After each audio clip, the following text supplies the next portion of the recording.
होती है। इस व्रत से धन संपत्ति की प्राप्ति होती है, निसंतानों को पुत्र प्राप्ति होती है और परिवार में सुख शांति बनी रहती है। सभी आनंद पूर्वक रहते हैं। व्रत करने की विधि: बृहस्पतिवार को सूर्योदय से पहले उठकर स्नान आदि से निवृत्त होकर भगवान बृहस्पतिदेव का स्मरण करते हुए व्रत का आरंभ करना चाहिए। उपासक को घर के किसी कक्ष में छोटा अथवा बड़ा पूजा स्थल बनाकर उसमें भगवान बृहस्पतिदेव की प्रतिमा की स्थापना करनी चाहिए। घर के समीप किसी मंदिर में जाकर भी भगवान बृहस्पतिदेव की पूजा की जा सकती है। भगवान बृहस्पतिदेव पूजा में पीले रंग के पुष्प और पीले रंग की सामग्री को विशेष रूप से पसंद करते हैं, इसलिए स्नान के बाद पीले रंग के वस्त्र धारण करने का विशेष महत्व बताया गया है। पीले रंग के पुष्प, केले और पीले चंदन से भगवान बृहस्पतिदेव की पूजा का विधान है। बृहस्पतिवार के व्रत में उपासक को पूरे दिन में एक समय ही भोजन करना चाहिए। व्रत करने वाले पुरुष बृहस्पतिवार को दाढ़ी व सिर के बाल न कटाए। पूजा के समय भगवान बृहस्पतिदेव से जो मनोकामना प्रकट की जाती है वह उस मनोकामना को पूरा करते हैं। इस व्रत में व्रत कथा पढ़ने और श्रवण करने का विशेष महत्व बताया गया है।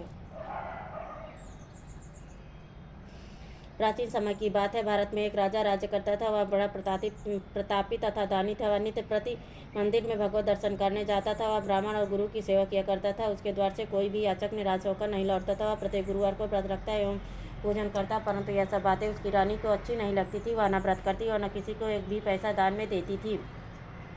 वह राजा से ऐसा भी करने को मना किया करती थी। एक समय की बात है कि राजा शिकार खेलने वन को चले गए। घर पर रानी और दासी थी। उस समय गुरु बृहस्पति इस साधु का रूप धारण कर राजा के दरवाजे पर भिक्षा मांगने आए। साधु ने रानी से भिक्षा मांगी तो वह कहने लगी, हे साधु महाराज, मैं इस दान और पुण्य से तंग आ गई हूँ। इस कार्य के लिए तो मेरे पतिदेव ही बहुत हैं। अब आप ऐसी कृपा करें कि सारा धन नष्ट हो जाए तथा मैं आराम से रह सकूँ।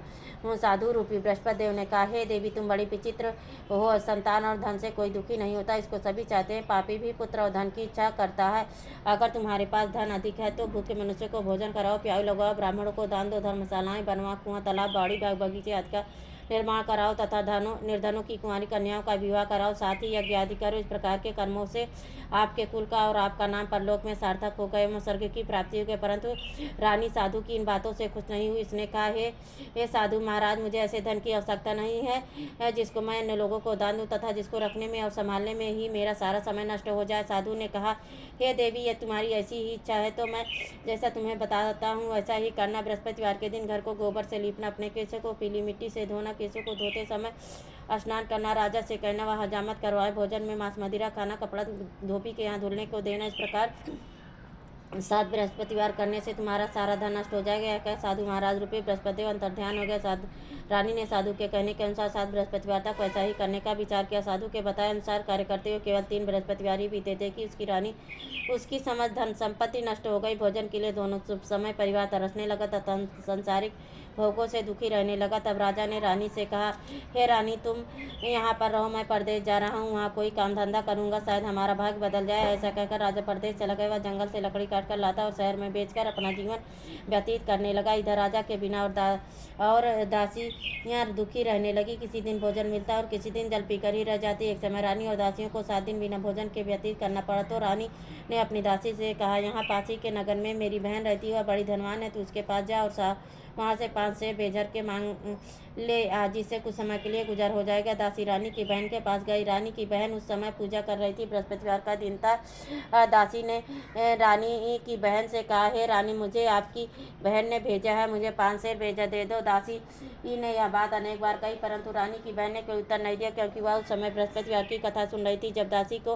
रानी की बहन से कोई उत्तर नहीं मिला तो वह बहुत दुखी हुई। उसे क्रोध भी आया। वह लौटकर रानी से बोली, हे रानी, आपकी बहन बहुत ही धनी स्त्री, वह छोटे लोगों से बात भी नहीं करती। मैंने उससे कहा तो उसने कोई उत्तर नहीं दिया, मैं वापस चली आई। रानी बोली, हे दासी, इसमें उसका कोई दोष नहीं है। जब बुरे दिन आते हैं तब कोई सहारा नहीं देता। अच्छे बुरे का पता विपत्ति में ही लगता है। जो ईश्वर की इच्छा होगी वही होगा। यह सब हमारे भाग्य का दोष है। उधर रानी की बहन ने सोचा कि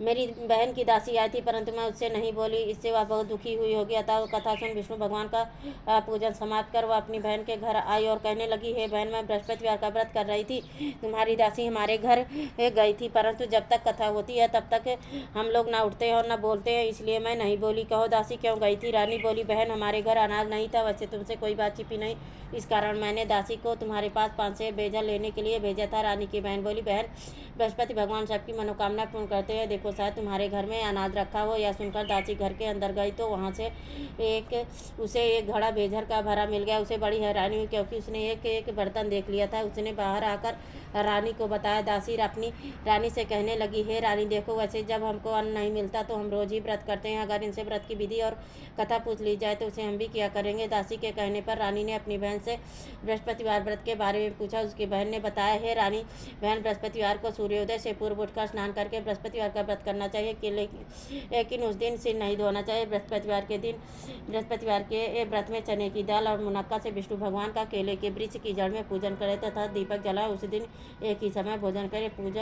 भोजन पीला खाद्य पदार्थ का करे तथा कथा सुने। इस प्रकार करने से गुरु भगवान प्रसन्न होते हैं, न पुत्र धन देते हैं, मनोकामना पूर्ण करते हैं। व्रत और पूजन की विधि बताकर रानी की बहन अपने घर लौट गई। रानी और दासी दोनों ने निश्चय किया कि बृहस्पतिवार देव का पूजन जरूर करेंगे। 7 दिन बाद जब बृहस्पतिवार आया तो उन्होंने व्रत रखा।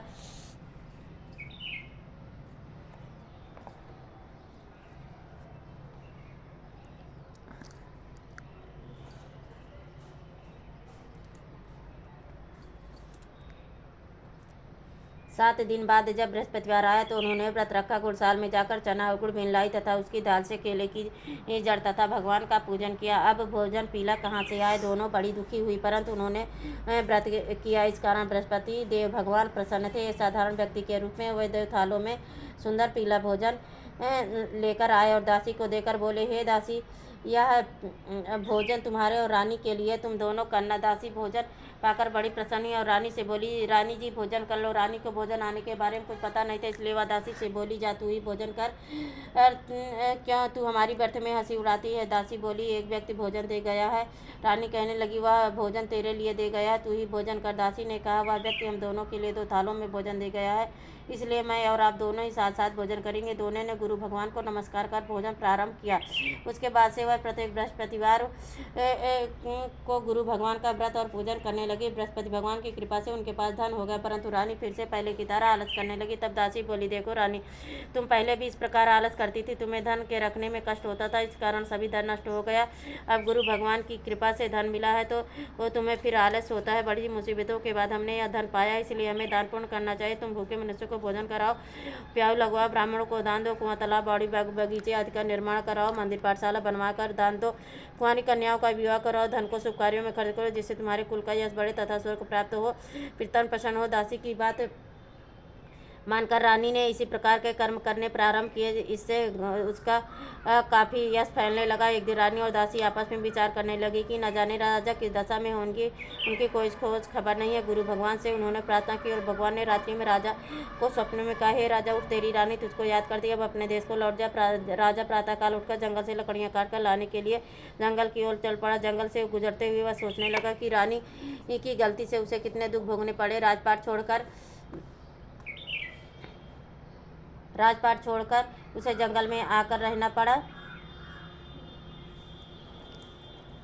जंगल से लकड़ियाँ काट कर उन्हें बेचकर गुजारा करना पड़ा। उसी समय उस जंगल में बृहस्पति देव एक साधु का रूप धारण कर आए और राजा के पास आकर बोले, हे लकड़हारे, इस सुनसान जंगल में किस चिंता में बैठे, मुझे बतलाओ। यह सुन राजा के नेत्रों में जल भर आया और साधु की वंदना कर बोला, हे प्रभु, आप सब कुछ जानने वालों। इतना कहकर राजा ने साधु महाराज को अपनी संपूर्ण कहानी सुना दी। महात्मा दयालु थे, वह राजा से बोले, हे राजा, तुम्हारी पत्नी ने बृहस्पति देव के प्रति अपराध किया था, जिसके कारण तुम्हारी यह दशा हुई है।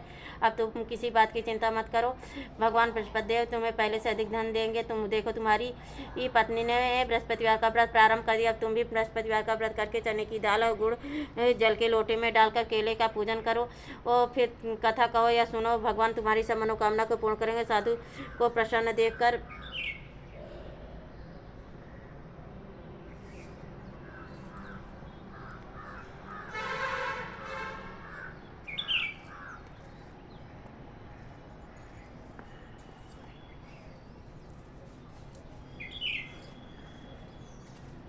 साधु को प्रसन्न देखकर राजा बोले, हे प्रभु, मुझे लकड़ी बेचकर इतना पैसा भी नहीं बचा जिससे मैं भोजन के करने के उपरांत कुछ बचा सकूं। मैंने रात्रि में अपनी रानी को व्याकुल देखा। मेरे पास कोई साधन नहीं जिससे समाचार जान सकूं। फिर मैं बृहस्पति देव की क्या कहानी कहूँ, मुझको तो कुछ भी मालूम नहीं है। साधु ने कहा, हे राजा, तुम किसी बात की चिंता मत करो। बृहस्पति देव के दिन तुम रोज की तरह लकड़ियाँ लेकर शहर में जाओ। तुम्हें रोज से दुगना धन प्राप्त होगा, जिससे तुम भली भांति भोजन कर लोगे तथा बृहस्पति देव की पूजा का सामान भी आ जाएगा। बृहस्पति देव की कथा इस प्रकार है।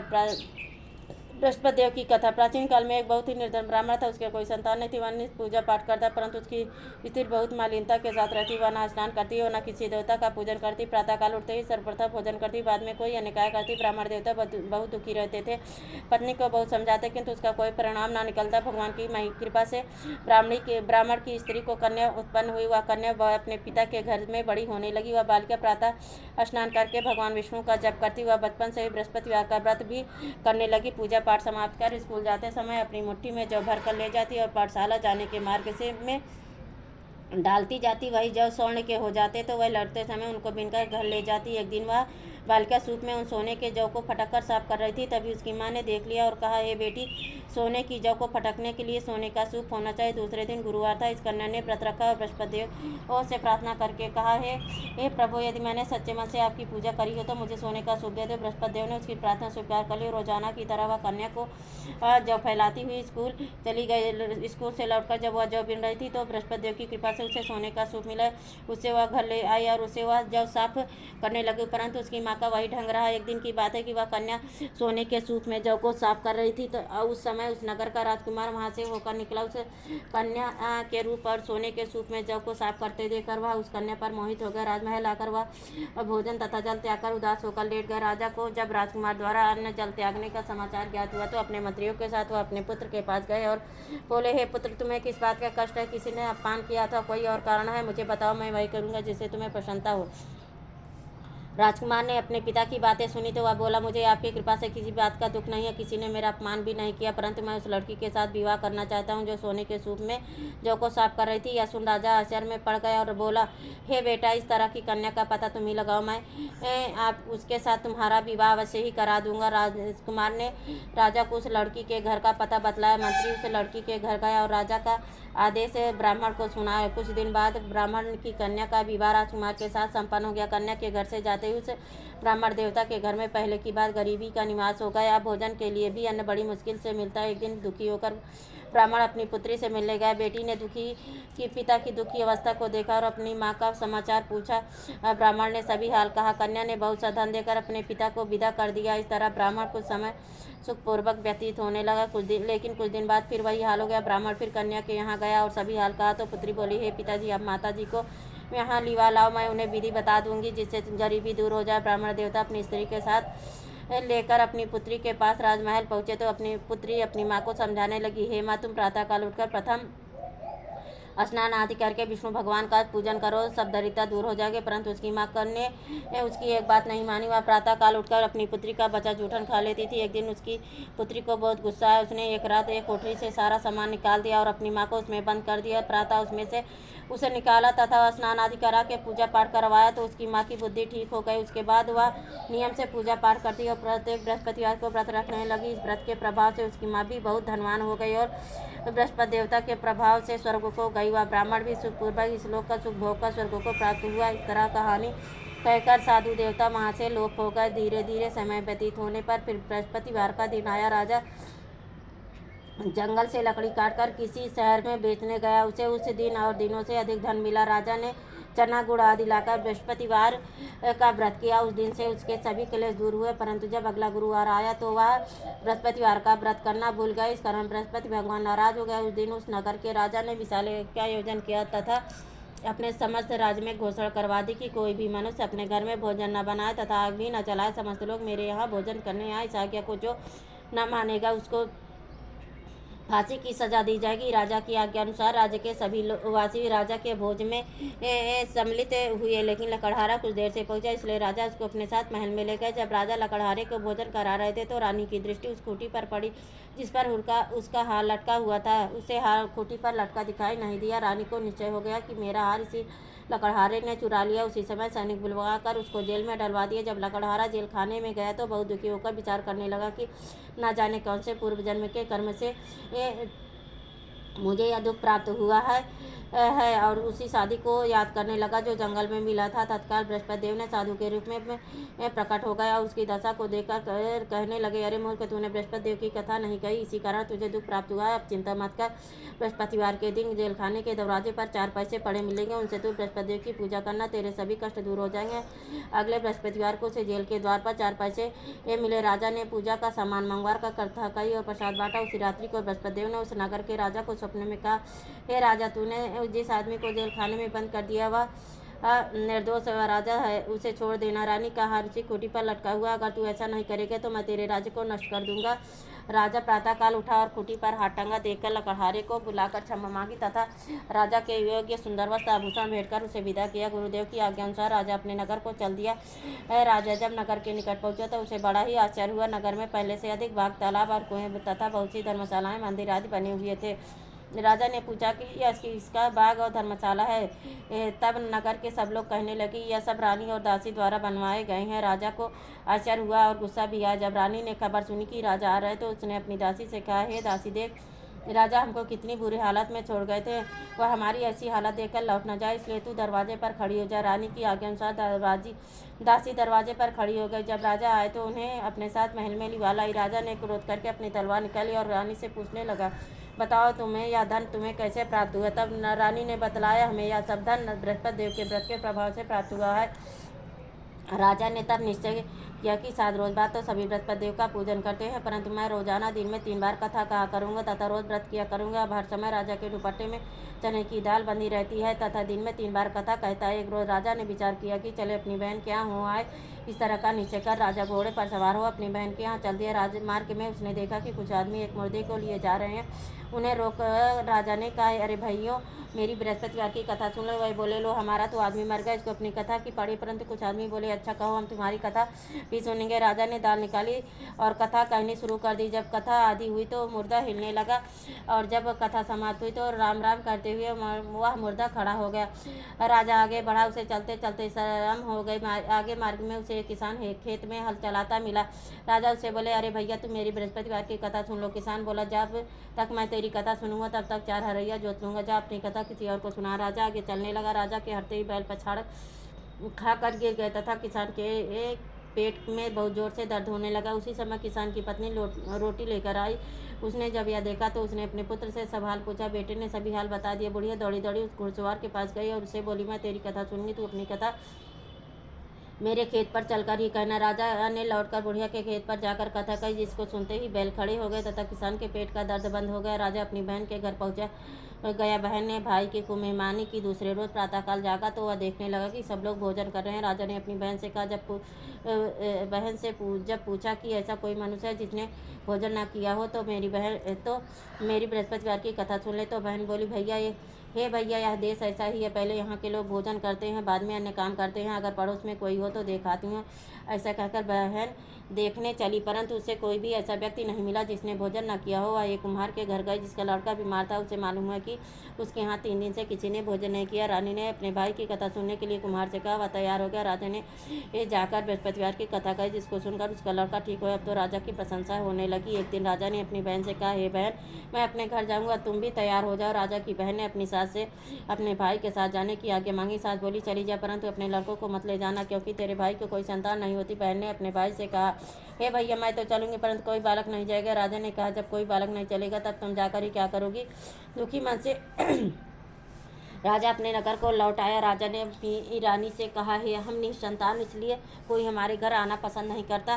कुछ दिन इतना कहा हुआ बिना भोजन आदि किए सैया पर लेट गया। रानी बोली, हे प्रभु, बृहस्पति देव ने हमें सब कुछ दिया, वह हमें संतान भी अवश्य देंगे। उसी रात बृहस्पति देव ने राजा को सपने में कहा, हे राजा, उठ, सभी सोच त्याग दे, तेरी रानी गर्भवती है। राजा को यह जानकर बड़ी प्रसन्न हुई। 9वें महीने रानी के गर्भ से एक सुंदर पुत्र पैदा हुआ। जब राजा की बहन ने यह शुभ समाचार सुना तो वह बहुत खुश हुई तथा बधाई लेकर अपने भाई के यहाँ आई। तभी रानी ने कहा, घोड़ा चढ़कर नहीं आई, गधा चढ़ी आई। राजा की बहन बोली, बोली, भाई मैं इस प्रकार न कहती तो तुम्हें औलाद कैसे मिलती। बृहस्पति देव ऐसे ही जिसके मन में जो मनोकामनाएं रहती हैं सभी को पूर्ण करते हैं। जो सद्भावना पूर्वक बृहस्पतिवार का व्रत करता है एवं पढ़ता है अथवा सुनता है और दूसरों को सुनाता है, बृहस्पति देव उसकी सभी मनोकामनाएं पूर्ण करते हैं। बृहस्पति देव उनकी सदैव रक्षा करते हैं। जो संसार में सद्भावना व सच्चे हृदय से बृहस्पतिवार का पूजन करते हैं उनकी सभी मनोकामनाएं उसी प्रकार पूर्ण होती। जैसे रानी और राजा ने बृहस्पति देव की कथा का गुणगान किया, उनकी सभी इच्छाएं बृहस्पति देव ने पूर्ण की। मनुष्य को हृदय से उनका मनन करते हुए जयकार करना चाहिए। बोलो बृहस्पति देव भगवान की जय, बोलो विष्णु भगवान की जय। बोलो बृहस्पति देव भगवान की जय।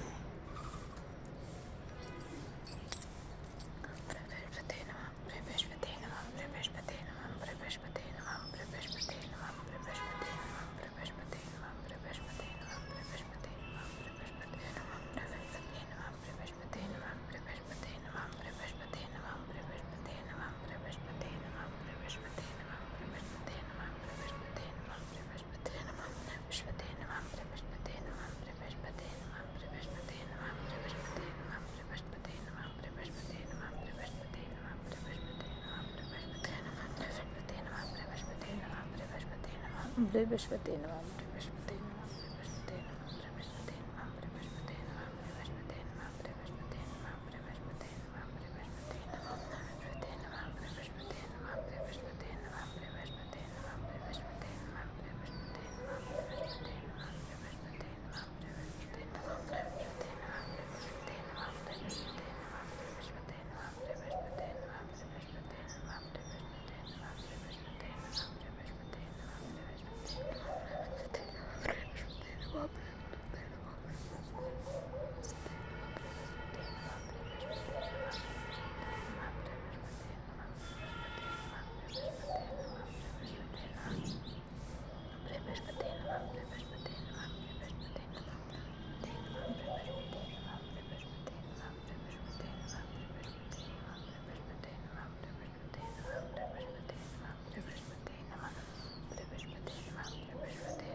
महालक्ष्मी नमस्तुभ्यं नमस्तुभ्यं जय श्री हरिप्रिय नमस्तुभ्यं नमस्तुभ्यं दयानिधि महालक्ष्मी नमस्तुभ्यं नमस्तुभ्यं जय श्री हरिप्रिय नमस्तुभ्यं नमस्तुभ्यं दयानिधि महालक्ष्मी नमस्तुभ्यं नमस्तुभ्यं जय श्री हरिप्रिय नमस्तुभ्यं नमस्तुभ्यं दय महालक्ष्मी नमस्तुभ्यं नमस्तुभ्यं जय श्री हरिप्रिय नमस्तुभ्यं महालक्ष्मी नमस्तुभ्यं नमस्तुभ्यं जय श्री हरिप्रिय नमस्तुभ्यं नमस्तुभ्यं दयानिधि महालक्ष्मी नमस्तुभ्यं नमस्तुभ्यं जय श्री हरिप्रिय नमस्तुभ्यं नमस्तुभ्यं दयानिधि महालक्ष्मी नमस्तुभ्यं नमस्तुभ्यं जय श्री हरिप्रिय नमस्तुभ्यं नमस्तुभ्यं दयानिधि महालक्ष्मी नमस्तुभ्यं नमस्तुभ्यं जय श्री हरिप्रिय नमस्तुभ्यं नमस्तुभ्यं दयानिधि।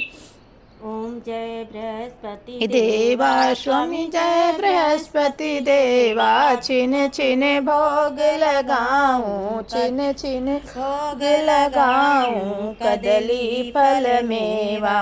ओम जय बृहस्पति देवा तुम पूर्ण परमात्मा तुम अंतर्यामी जगत पिता जगदीश्वर तुम सबके स्वामी। ओम जय बृहस्पति देवा चरणामृत निज निर्मल सब पातक हरता स्वामी सब पातक हरता सकल मनोरथ दायक सकल मनोरथ दायक कृपा करो भरता।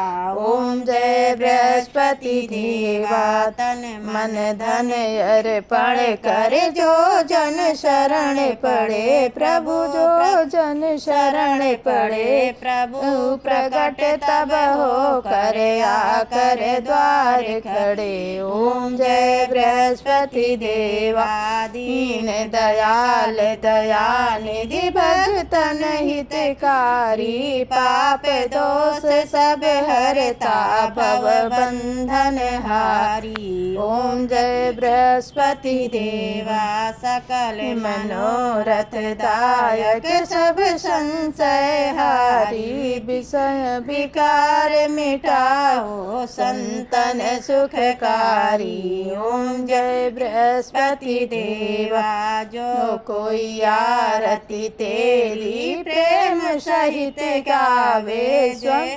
ज्येष्ठान जो कोई आरती तेरी प्रेम सहित गावे, स्वामी प्रेम सहित गावे। ज्येष्ठानंद आनंद कर सो निश्चय पावे। ओम जय बृहस्पति देवा स्वामी जय बृहस्पति देवा।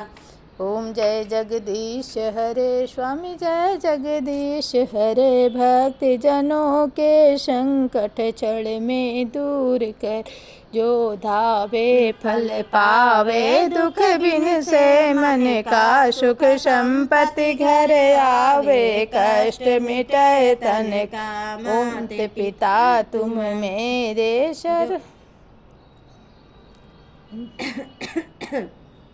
ओम जय जगदीश हरे, ओम जय जगदीश हरे स्वामी जय जगदीश हरे, भक्त जनों के संकट क्षण में दूर करे, जो धावे फल